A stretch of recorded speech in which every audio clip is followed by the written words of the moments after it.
And if you don't know now, you know. Jack the Joker Hermansson by decision over Jacare Souza. The fact that Hermansson wasn't afraid to go to the ground, he even tried to guillotine friggin' Jacare. Nobody goes to the ground with him. I am a force to be reckoned with. I am a title contender. Very few people expected Jack Hermansson to dominate Jacare on the feet and on the mat. But that's exactly what he has done. This fight definitely put the Joker on the map and leaves us thinking, could he beat everyone?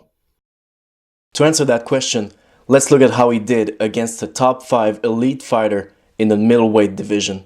Jacare Souza is a legend of the sport and also one of the best jiu-jitsu practitioners in the history of MMA. Needless to say, it's not easy to beat him. Jack Hermansson did some very impressive things in that fight. Let's look at the most impressive ones. The things that make many observators believe that he could beat everyone. Jack Hermansson's style is unpredictable and improving at a rapid pace. He has kicks, he has combinations, he has footwork, and he always moves his head. That really helped him early in the fight because Jacare's right is a scary weapon. To escape that vicious right hand, you need to see it coming and roll with it, which Hermansson was doing quite well using his footwork and unpredictability. And when he was in the pocket, he wasn't afraid to throw hands, as you can see with this beautiful combination. His style means that it's very hard for anyone to impose a game plan on the Joker. That will massively help him against the killers at 185.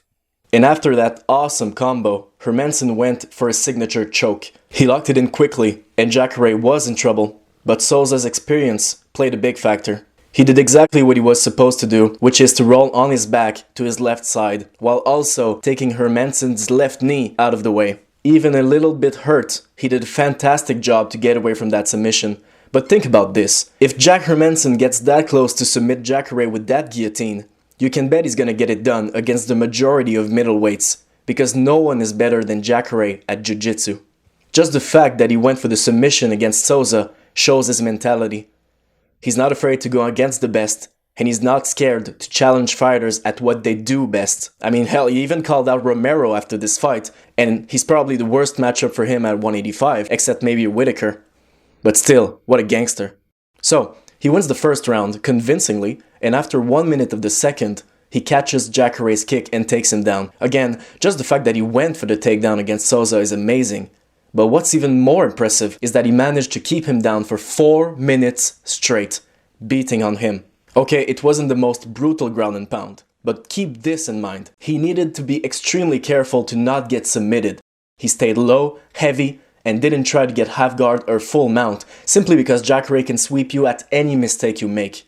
But still, if he can hold Jacare down like this, he can do it to pretty much anyone, and even more scary, if Hermansson controls Jacare on the ground, he probably dominates everyone else. He took minimal risk against the BJJ specialist, but against other fighters, he's gonna be much more aggressive with his positioning and his ground and pound.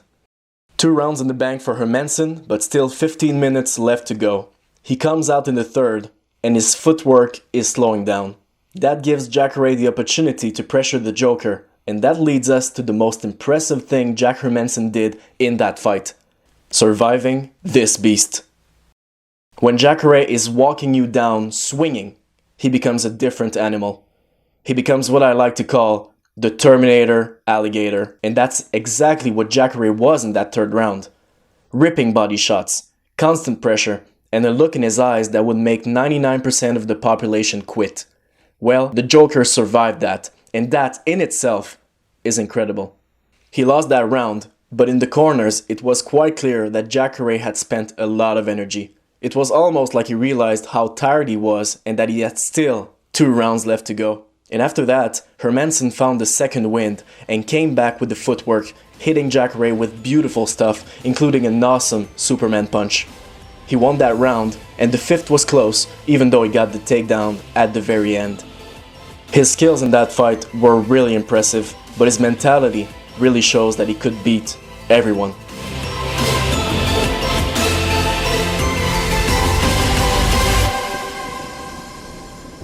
What do you think?